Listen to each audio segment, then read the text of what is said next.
Morning. Boston Bruce coming at you again. Gonna do something a little different today. I'm not gonna rant. Hard as it might be, I'm not gonna rant. I'm gonna tell you a story.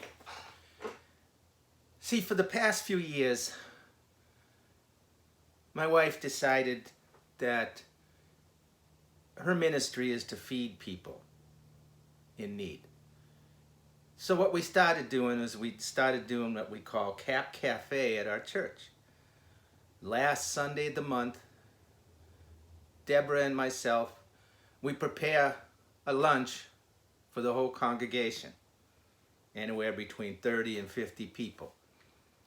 And we put a collection plate out there. The lunch is free, you donate what you want. And we've raised quite a bit of money because every time they put the money in that plate, we turn around and take all those funds and give it to our CAP office, which is our local food bank. She gets a joy out of doing this. It's not labor to us. It's something fun to do, actually. So these troubling times, there's been an increase in need for food. Kids are going hungry because they're not going to school. And a lot of these kids rely on the breakfasts and lunches at school. And they're not getting it. And their families already are on the edge because their parents are making probably minimum wage, not much more. And they rely on those lunches. And now some of them are out of work. So the need is even greater. So Deborah hooked up with the school and found out that they have 70 kids that they've been trying to provide lunches for on the weekends. So Deborah started raising money, and our church donates quite a bit of money. And then we provide the labor. We go to the grocery store and we do the shopping. And it's not easy to do shopping at this time, this crisis. Because we load our carts up, and some items we can only get one of. Others we load up, and we get the dirtiest looks from some people. It's kind of tough.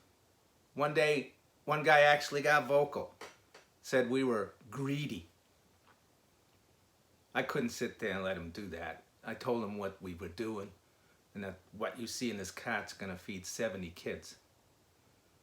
He felt so guilty, he pitched in 20 bucks. Guilt's a wonderful thing, but you moms already know that.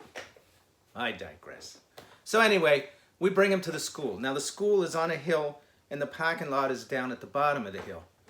And this school counselor, bless her soul, has to come out with this little dolly that they give her and come down the hill. It's about 80 yards of slope.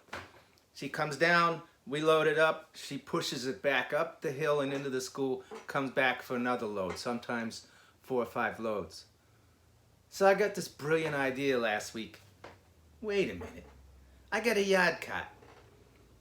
Now Yahd Caht I got, it's a gas operated 2-seater, about the size of a golf cart. But the back of it is a little dump truck, about the size of a wheelbarrow. So, it's not street legal, but taking all the side streets, this last day we went to deliver, I show up in my Yahd Caht.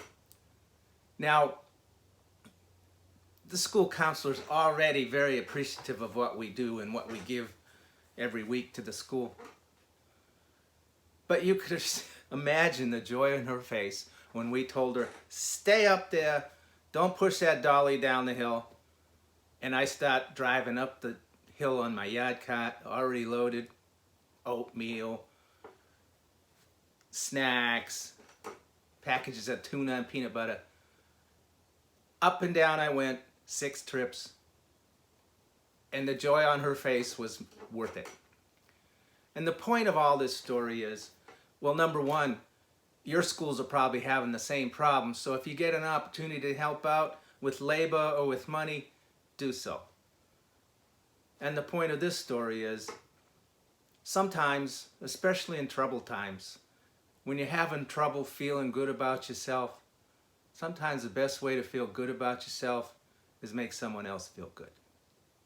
End of story. You got my point. Happy Mother's Day to you, and I'll talk to you soon.